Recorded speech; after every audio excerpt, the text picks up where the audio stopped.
The sound wasn't an accident. It was deliberate. Steel on fiberglass. Concrete cracking. My yacht was being torn apart while an HOA representative stood on the dock reading violations aloud. They said the boat was docked illegally. They said removal was authorized. They said ownership didn't matter. What they didn't know was that every piling, every slip, and every inch of water beneath that marina belonged to me. And by the time the engine shut down, their mistake was already irreversible.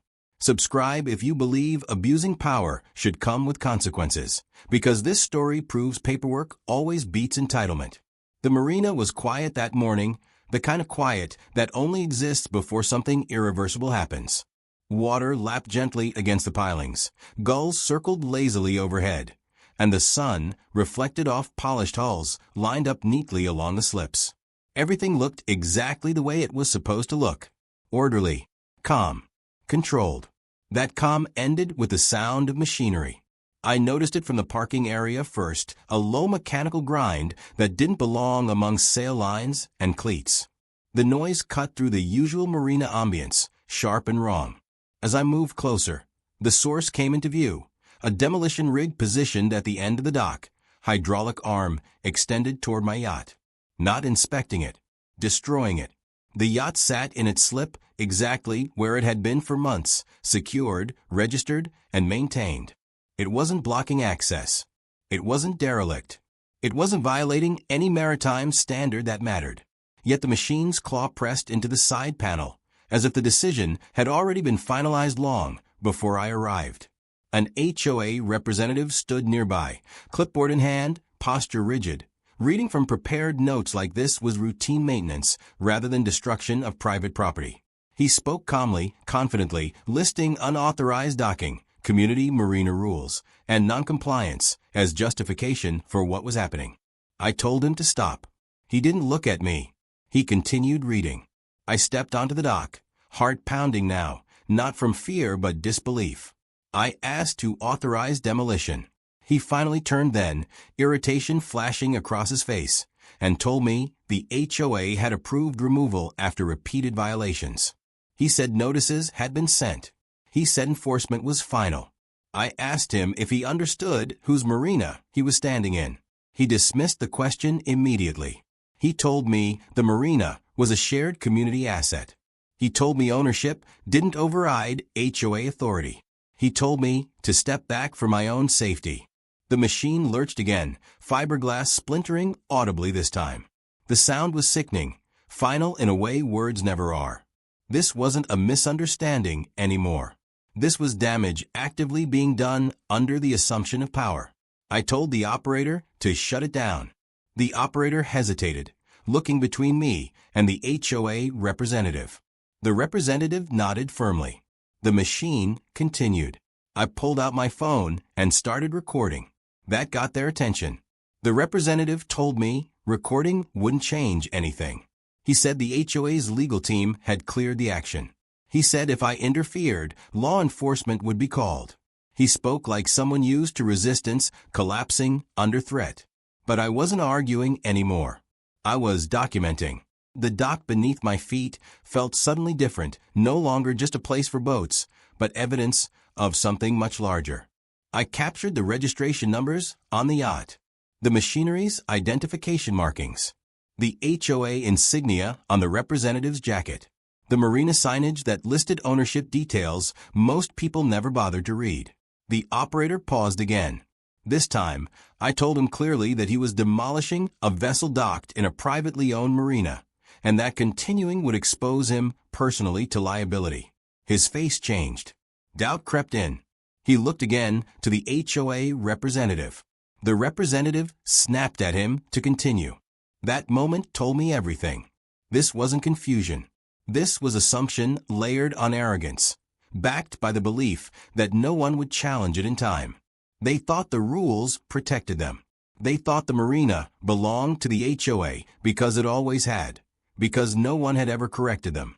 They were wrong. I stepped back and let the recording run as more damage was done.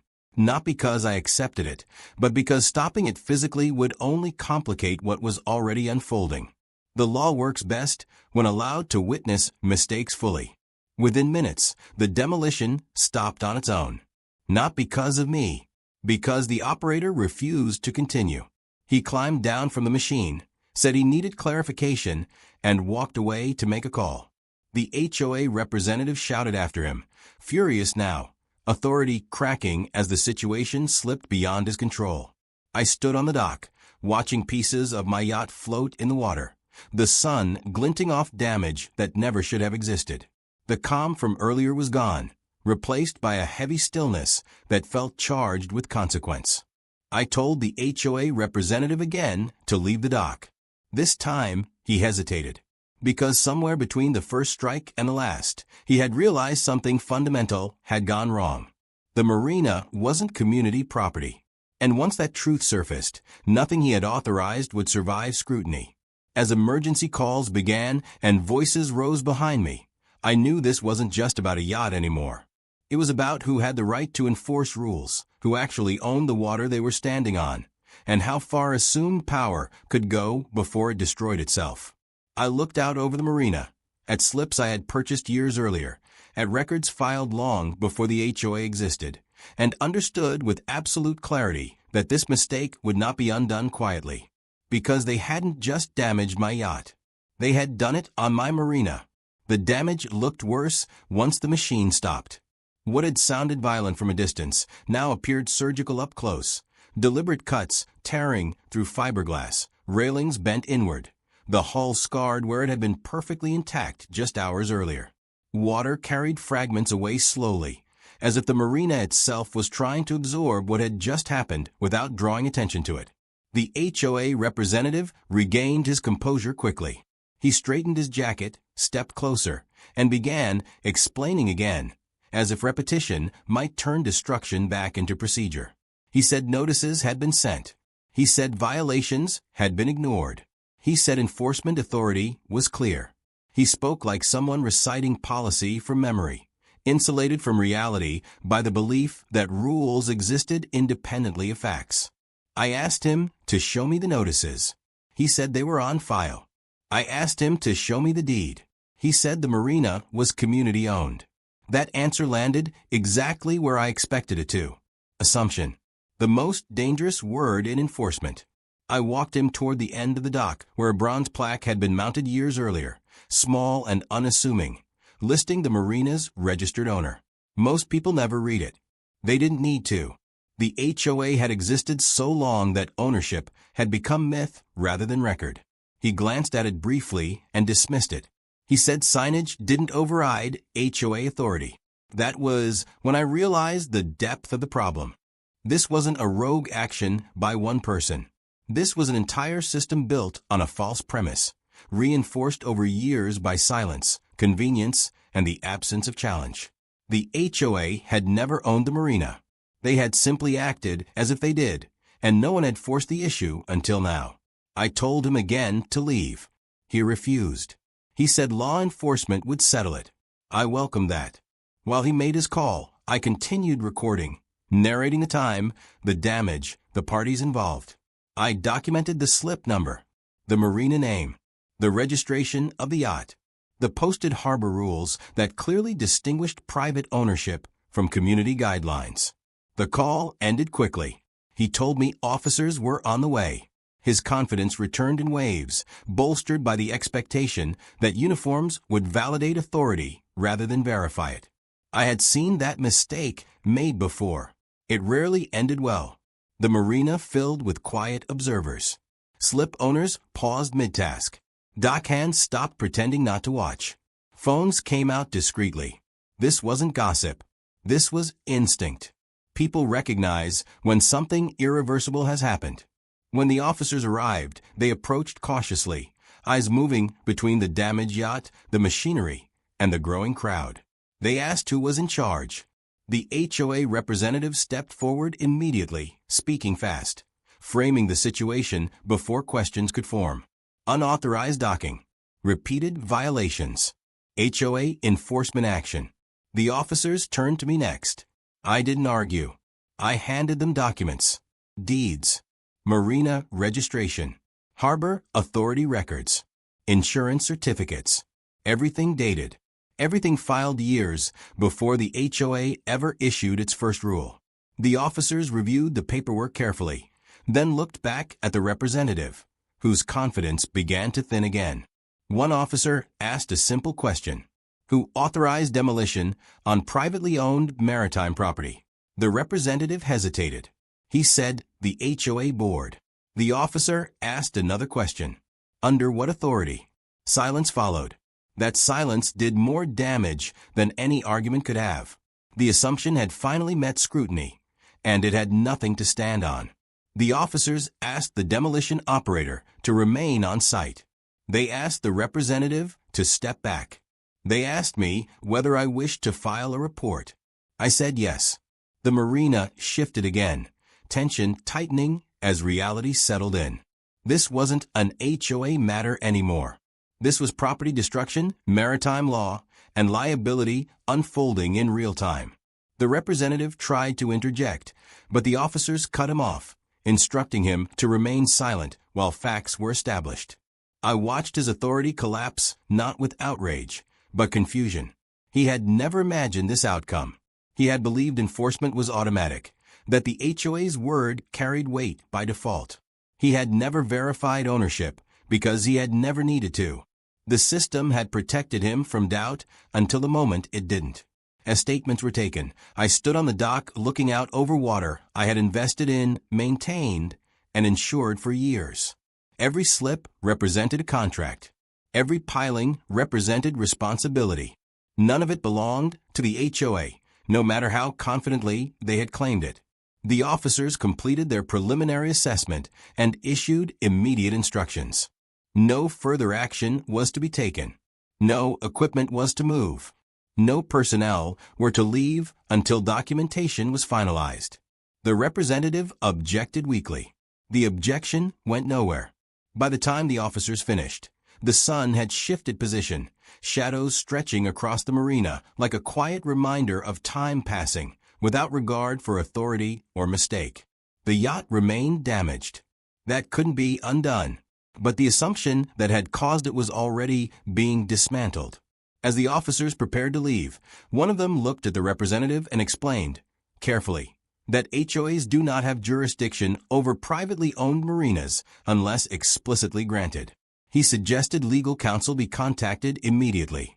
The representative nodded, pale now, clipboard forgotten at his side. I ended the recording and put my phone away. This was no longer about evidence gathering. The evidence existed. The assumption that the HOA owned the marina had just cost them far more than a yacht. It had exposed years of unchecked authority built on nothing more than habit. And once that kind of mistake is made publicly, it doesn't stay contained for long. Because next came the questions no one wanted to answer. Who approved this? Who failed to verify ownership? Who authorized demolition without standing? Those questions would echo far beyond the dock.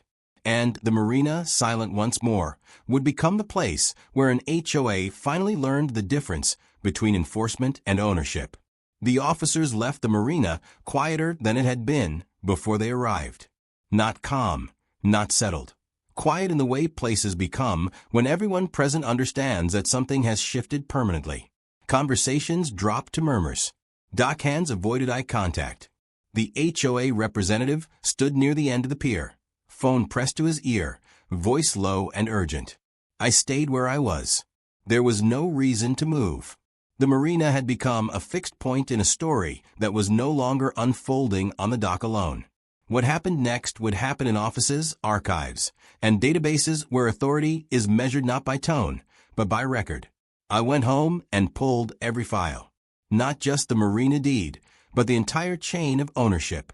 Purchase agreements, survey maps, coastal development permits, harbor authority registrations, environmental impact clearances, insurance binders that had been renewed year after year without interruption. Each document existed for one reason: to establish responsibility clearly, without interpretation. Ownership near water is never casual. That reality is why maritime property carries layers of documentation most people never think about. Slips are regulated. Pilings are inspected. Water access is recorded differently than land access. The HOA had ignored all of that, assuming a set of neighborhood bylaws could override a framework designed specifically to prevent exactly this kind of mistake. By evening, calls began coming in. The first was from the demolition contractor. He sounded shaken. He asked whether he was personally liable. He asked whether the HOA had authority. He asked what he should do next. I told him the truth. He should speak to his insurer and his counsel immediately. I explained that I had warned him on site and that everything had been recorded. He went quiet for a moment. Then he apologized. That apology mattered less than the call itself. Contractors don't panic unless they realize they've been placed in the middle of something far beyond a routine job.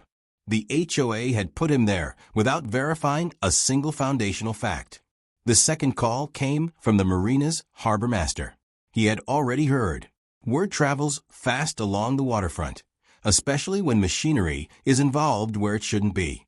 He asked if the marina was still operational. He asked if slips were compromised. He asked whether there had been unauthorized interference with registered vessels. I answered carefully. Yes, damage had occurred. No, authorization had not been granted. Yes, records were available. He told me to send everything. I did. By the next morning, the situation had expanded beyond the HOA's reach entirely. The Harbor Authority opened a formal review, not because they were curious, but because a registered vessel had been damaged inside a privately owned marina by a third party claiming authority it did not possess. That combination triggers automatic scrutiny. At the same time, my insurer contacted me. They had received notice of a claim before I filed one. That alone told me how badly the HOA had misjudged the situation. Insurance companies don't move quickly unless they see exposure. They had already identified it. I sent them the same packet. No commentary, no emotion, just records.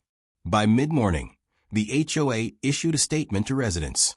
It framed the incident as a misunderstanding. It described the marina as historically shared. It avoided the word demolition entirely. That statement lasted less than an hour. Once the Harbor Authority contacted the HOA directly, the language changed. A revised notice went out citing temporary suspension of enforcement actions and ongoing verification of property boundaries. Verification, the word they should have started with. I returned to the marina that afternoon. The yacht still sat where it had been damaged, tarped now to prevent further harm. Debris had been cleared from the water. The slip next to it was empty, its owner choosing to stay away until things settled. People nodded at me quietly as I walked the dock. No one asked questions.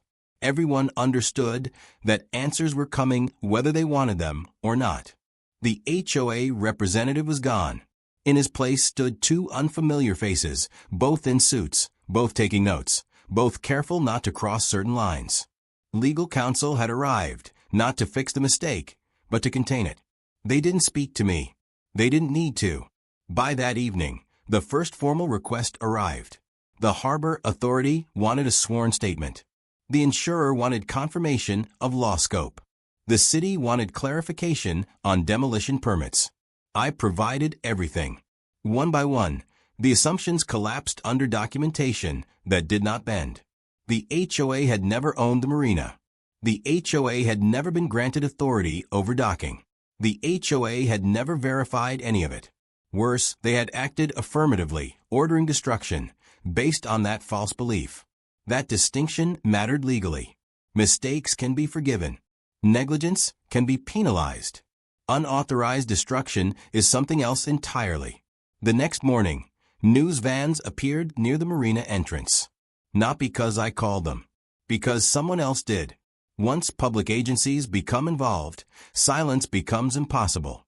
The story had moved beyond a neighborhood dispute and into a cautionary tale about authority, ownership, and the cost of not checking records before enforcing rules.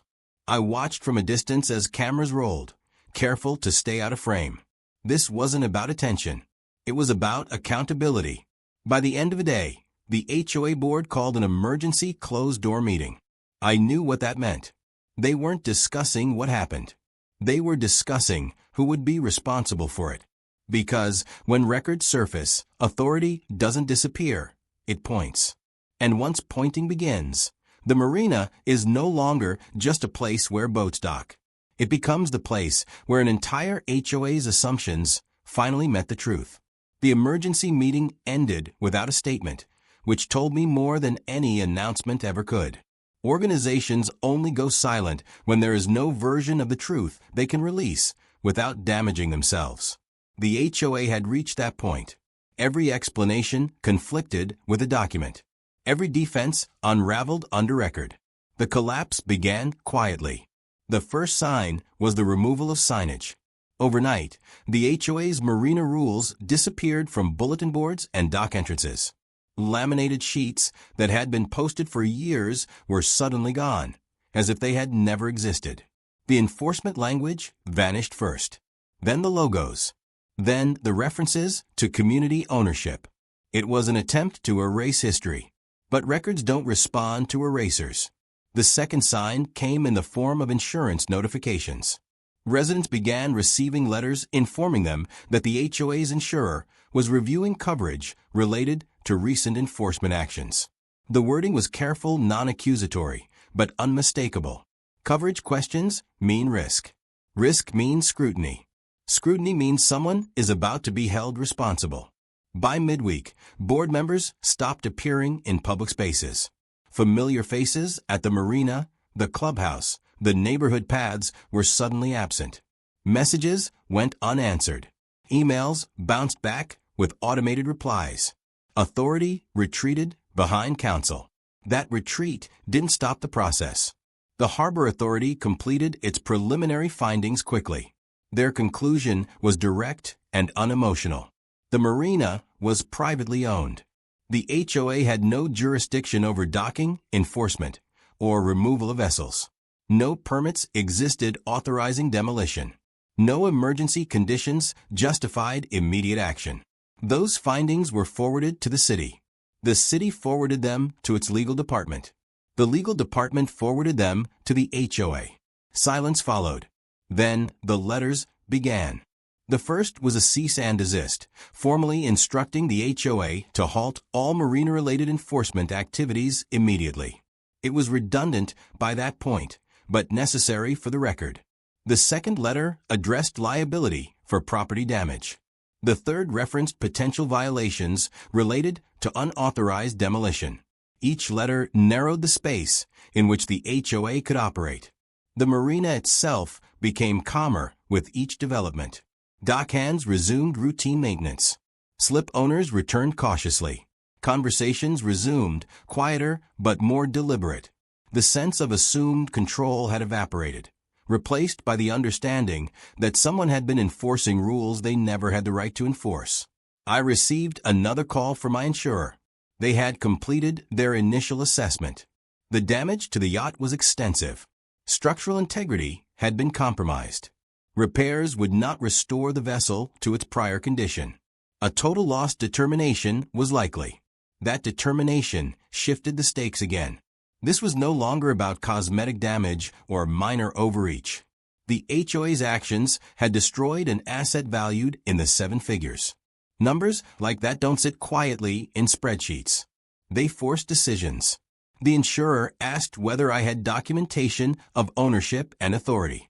I told them yes. They already had it. They asked whether I had received any prior enforcement notices. I told them no.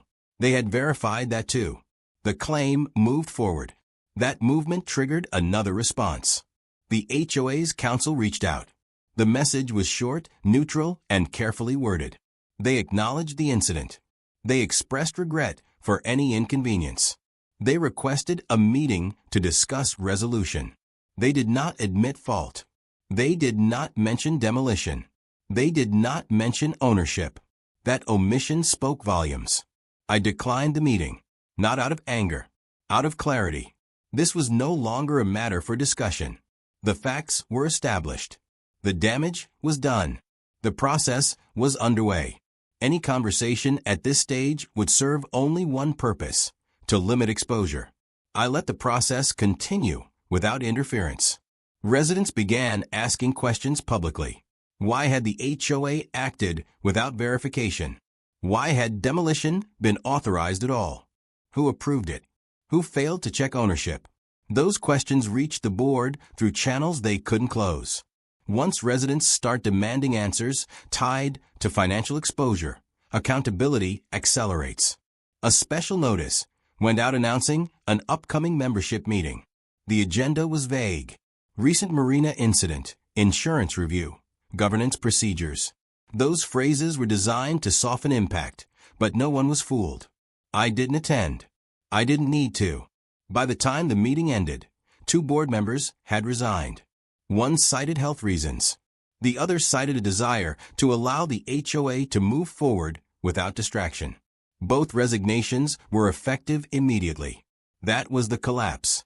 Not loud, not dramatic, not complete, but irreversible. Authority doesn't disappear all at once. It fractures. It sheds pieces. It retreats until only structure remains, stripped of confidence and pretense. The Marina reflected that change. No new rules appeared. No enforcement actions were taken. Docking resumed under the authority that had always existed: ownership, harbor regulation, and documented permission. The HOA stopped speaking about the Marina entirely. They couldn't afford to. The collapse wasn't just operational. It was psychological. The belief that they owned what they managed had been shattered publicly. Once that illusion breaks, it doesn't reform easily. I walked the dock one evening as the sun lowered over the water, watching reflections ripple across slips that had never truly belonged to anyone but me. The yacht was gone now, removed carefully for assessment, its absence a reminder of cost rather than conflict. The Marina felt like mine again, not because it had changed, but because the false authority that had claimed it had finally fallen away. And as the HOA continued to unravel quietly behind closed doors, I knew the next phase wouldn't be about destruction or enforcement. It would be about consequences. And those were just beginning. Liability has a way of clarifying situations that arguments never can. Once it enters the room, tone changes, timelines accelerate, and certainty evaporates. By the time the Marina incident reached the stage, no one was debating what had happened anymore. The only question left was who would pay for it. The answer was not simple. The insurer's determination came first. The yacht was declared a total loss. Structural damage compromised integrity, and safety concerns made restoration impractical. The valuation report arrived with clinical precision, outlining depreciation, market comparables, and replacement cost. The number was significant enough to silence even the most optimistic voices on the HOA board. That number circulated quietly at first. Then it leaked. Once residents understood the scale of exposure, the tone of every conversation shifted. This was no longer an abstract governance failure. This was a direct financial threat to a community that had not authorized demolition, had not reviewed ownership, and had not been told the risk existed until it was too late. The HOA's insurer issued a reservation of rights letter shortly after. Those letters are polite but devastating. They explain that coverage may not apply due to exclusions, negligence, or actions taken outside the scope of authority. They reserve the right to deny claims entirely once investigation concludes. The HOA was suddenly facing the possibility of paying everything themselves. Legal counsel advised caution. Statements were minimized. Communications were routed. Board members were instructed not to speculate or assign blame publicly. The goal was containment, not transparency. But containment only works when facts are ambiguous. These facts were not. The demolition had been ordered without ownership verification. No permits had been issued. No emergency conditions existed. No jurisdiction applied. Each point narrowed the path forward. Residents demanded answers in writing. They wanted to know whether assessments would increase. They wanted to know whether reserves would be tapped. They wanted to know whether individual board members could be held personally liable for decisions made outside their authority. Those questions landed with force. Because personal liability is the boundary most volunteers never expect to cross. The HOA scheduled another meeting, this time open, with legal counsel present. Attendance was high. Emotions were controlled but sharp. No one shouted. No one needed to. The damage spoke loudly enough. Counsel explained the situation carefully, choosing words that avoided panic while acknowledging risk. He spoke of potential recovery from insurers, of ongoing investigation, of options still being evaluated. He avoided certainty wherever possible. Residents pressed anyway. Why was demolition authorized at all? Why wasn't ownership verified? Why were notices claimed that never existed? Those questions did not have clean answers. One board member attempted to explain the historical assumption of ownership. He spoke about years of informal management, about tradition, about no one objecting before.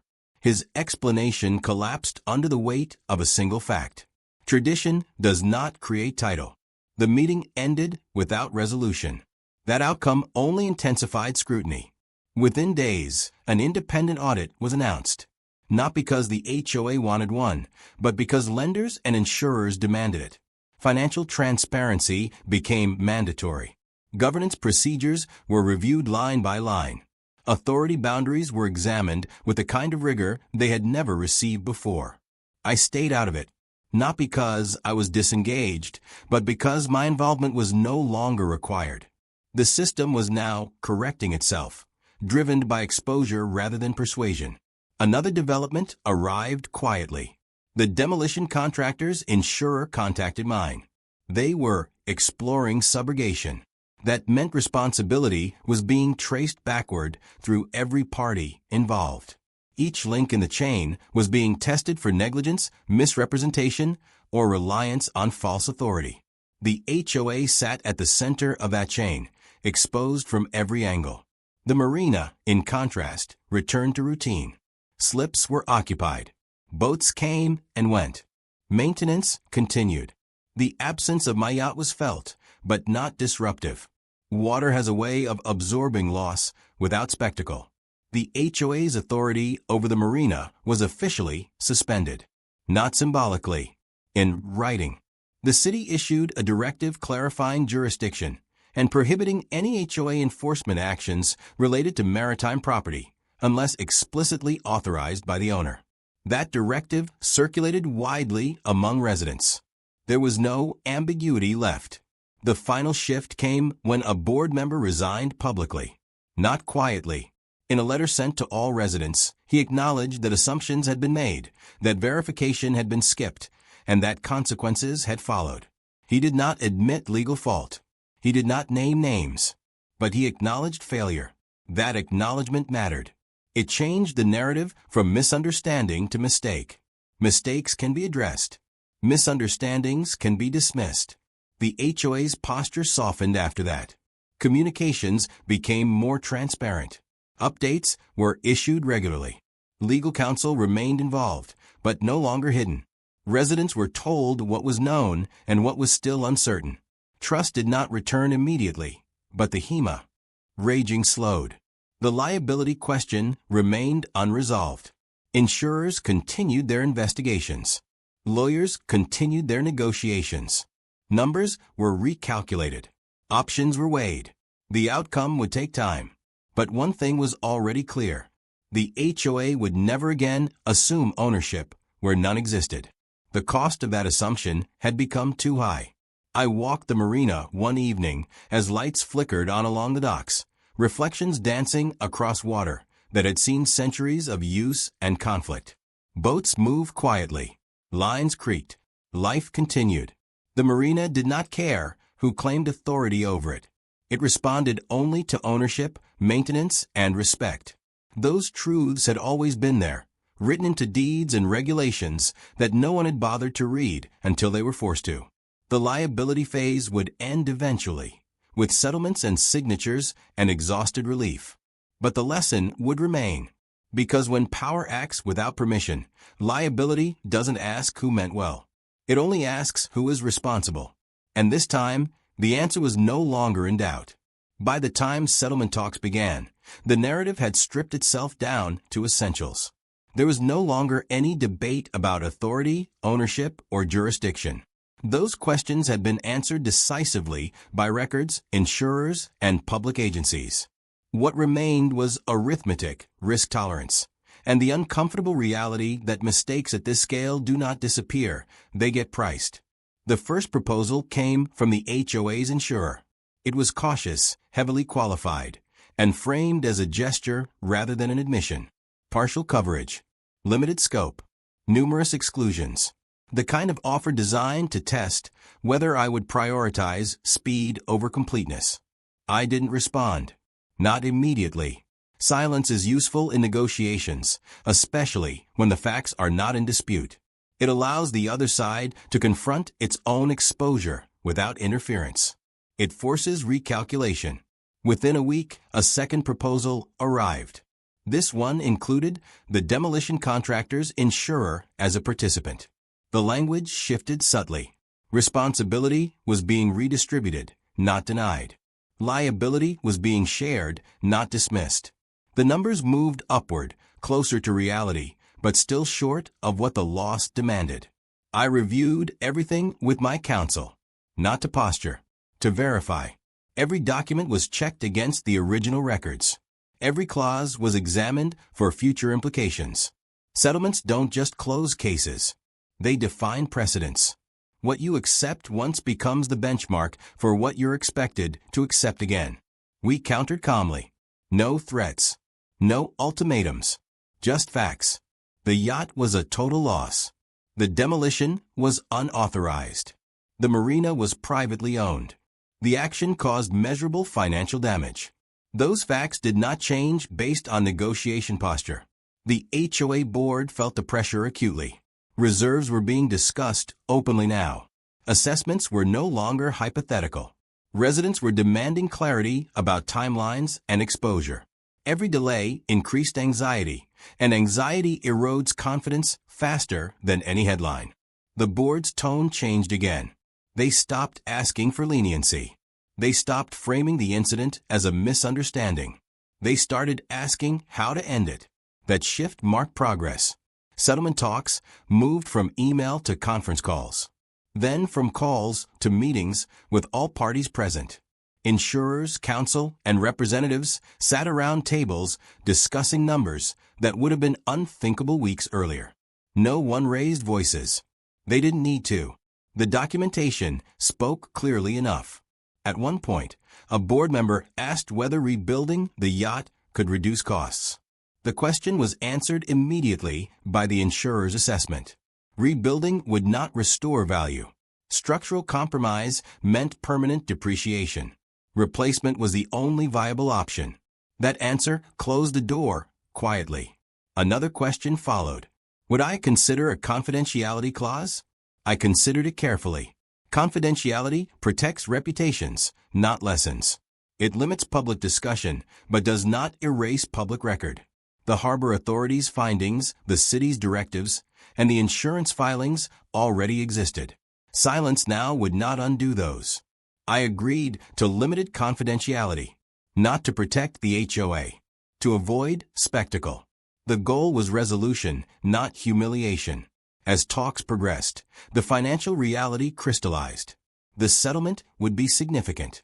It would strain the HOA. It would require adjustments, possibly assessments, possibly loans. There was no painless path left. That pain was not accidental. It was the natural result of acting without verification. By the end of the third week, a framework emerged. The insurers would cover a substantial portion. The HOA would contribute directly. The contractor's insurer would absorb a share. Responsibility would be apportioned according to involvement and authority.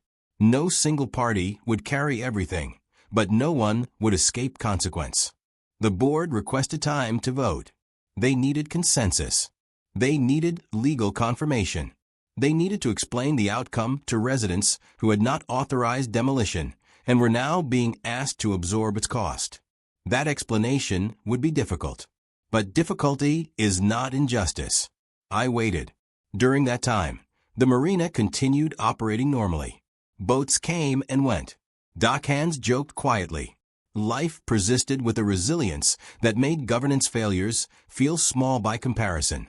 The absence of my yacht remained noticeable. An empty slip speaks louder than paperwork. When the board's decision came, it arrived with resignation rather than resistance. They accepted the framework, not enthusiastically, not proudly, but definitively. The settlement would proceed. Documents were drafted, signatures prepared, timeline set, funds allocated.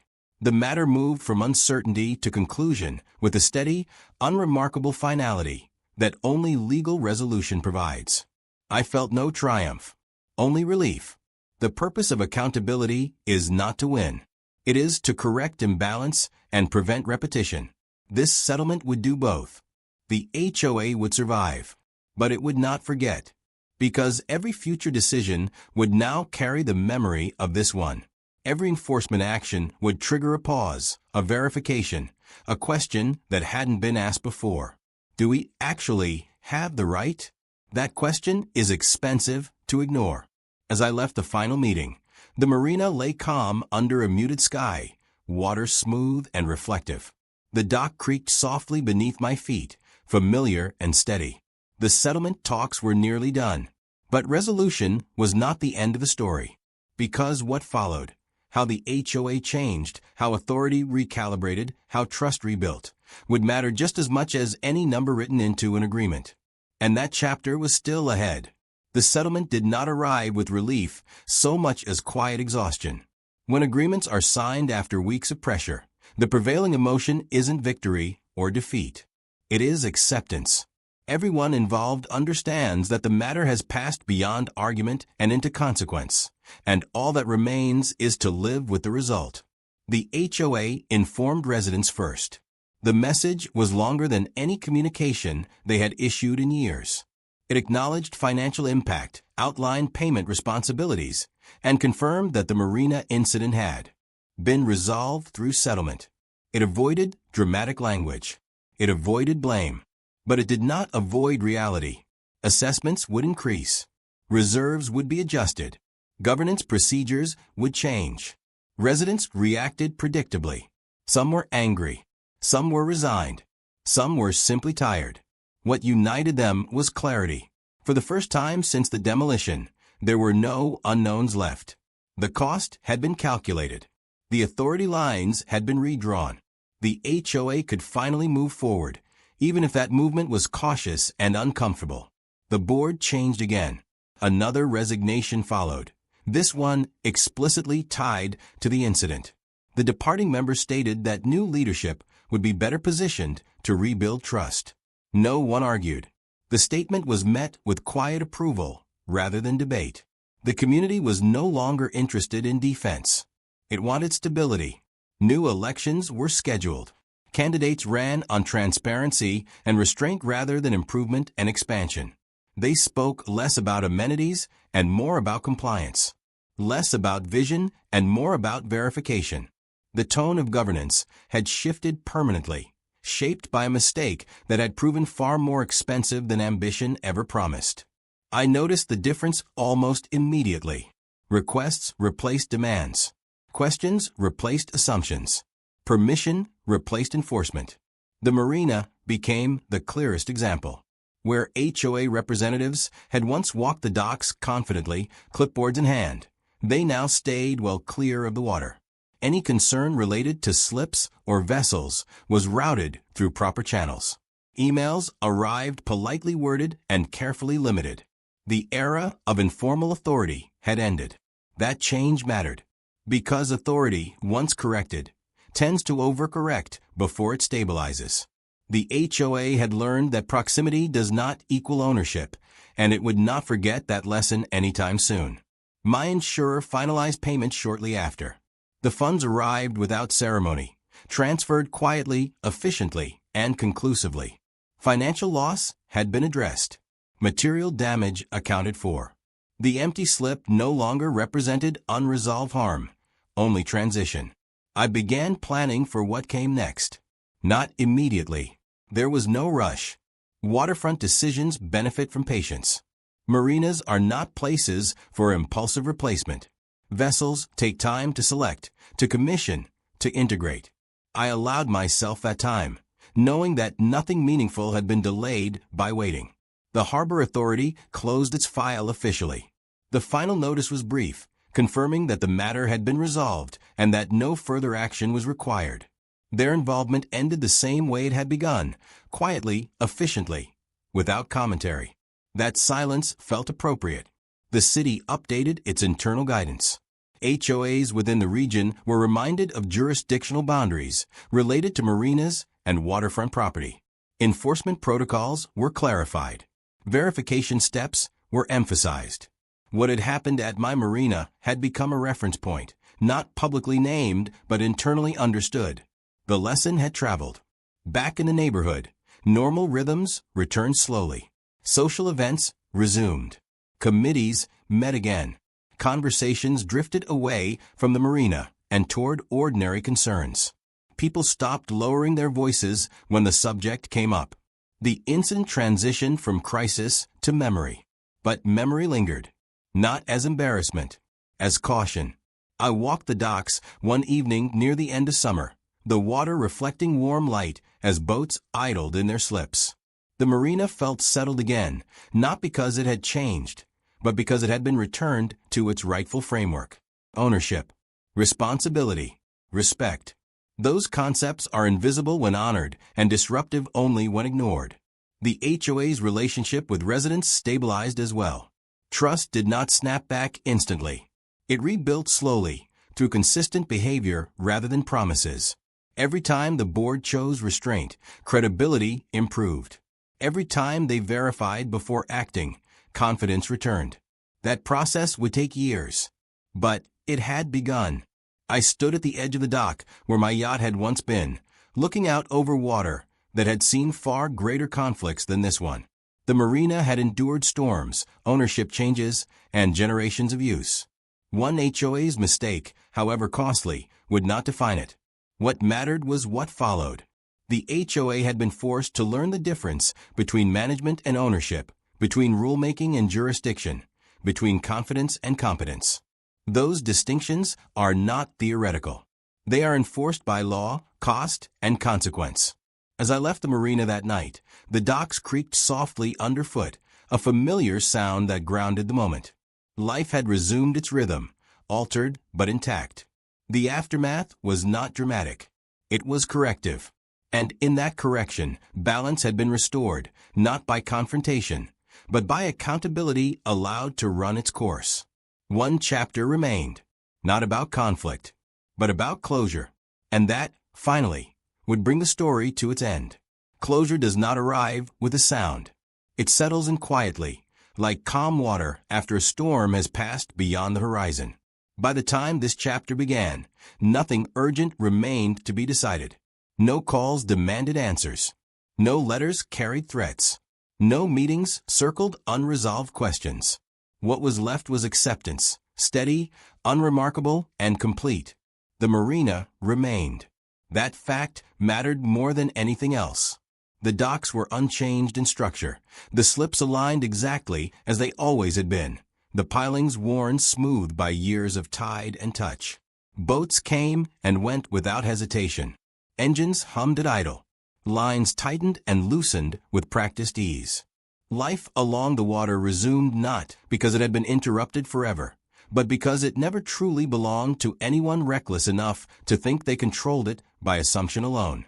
The HOA had moved on, not in the sense of forgetting, but in the sense of learning. Their governance had been reshaped by experience rather than theory. New board members approached decisions carefully, almost cautiously, aware that confidence without confirmation was no longer acceptable. Proposals moved slower. Reviews grew longer. Boundaries were respected with a seriousness that had never existed before. The marina was no longer part of their conversations. And that silence was intentional. It meant they understood. I noticed it in the smallest details. Maintenance crews no longer crossed onto the docks without prior coordination. Notices that once referenced community waterfront rules had been rewritten to reflect actual jurisdiction. Even casual language had shifted, replacing ownership claims with neutral descriptions. Words matter when records exist, and records had become impossible to ignore. The replacement yacht arrived months later, not with ceremony, not with announcement, but quietly, towed into the slip under a pale morning sky. It was different from the last one, not better, not worse, just new in its own right. It took time to fit out, to adjust systems, to settle into the Marina's rhythm. Nothing was rushed. There was no need to hurry the restoration of something that had never truly been lost. Standing on the dock that morning, watching the new hull rest against familiar pilings, I felt no satisfaction. Satisfaction implies triumph, and this story had never been about winning. It had been about correction, about restoring alignment between authority and reality. That alignment now existed. The HOA's assessment stabilized. Financial planning adjusted. The settlement became part of the past rather than a looming presence. Residents stopped speaking about the incident altogether, not because it was taboo, but because it no longer shaped daily life. Communities don't dwell forever on lessons once they've been learned deeply enough. The Harbor Authority closed its final internal reference. The city archived its advisories. Insurers updated their risk profiles. Everything that had flared outward from one moment of assumption gradually folded back into order. The Marina continued doing what it had always done, connecting people to water, anchoring movement, existing beyond personal conflict. Ownership records remained unchanged. Jurisdiction lines stayed clear. Responsibility rested exactly where it belonged. I walked the docks often during that time, not out of vigilance, but familiarity. The sound of cleats knocking gently against metal, the smell of salt and fuel, the subtle shift of water beneath the boards. All of it reminded me why clarity matters near places like this. Water does not tolerate confusion. Neither does law. One evening, I watched the sun drop behind the far edge of the Marina, casting long reflections across the slips. Boats rocked gently, indifferent to history. The moment felt complete, not dramatic, not symbolic, just finished. The HOA had believed authority could be exercised simply because it had never been challenged. The Marina had corrected that belief without speaking. It did so through records, through process, through consequences that followed naturally once facts were allowed to surface. No confrontation was needed. No retaliation required. Just patience and documentation. That is how power corrects itself when rules exist. The Marina remained. Not as a trophy, not as a warning, but as proof that ownership, when respected, does not need to announce itself loudly. It holds steady, waiting for assumptions to fail on their own. And when they do, it doesn't react. It endures. That endurance was the real ending. Because long after meetings adjourned, after settlements finalized, after leadership changed and language softened, the Marina stayed exactly where it had always been, defined by law, shaped by time, and immune to entitlement. The story did not end with punishment. It ended with alignment. And that made all the difference.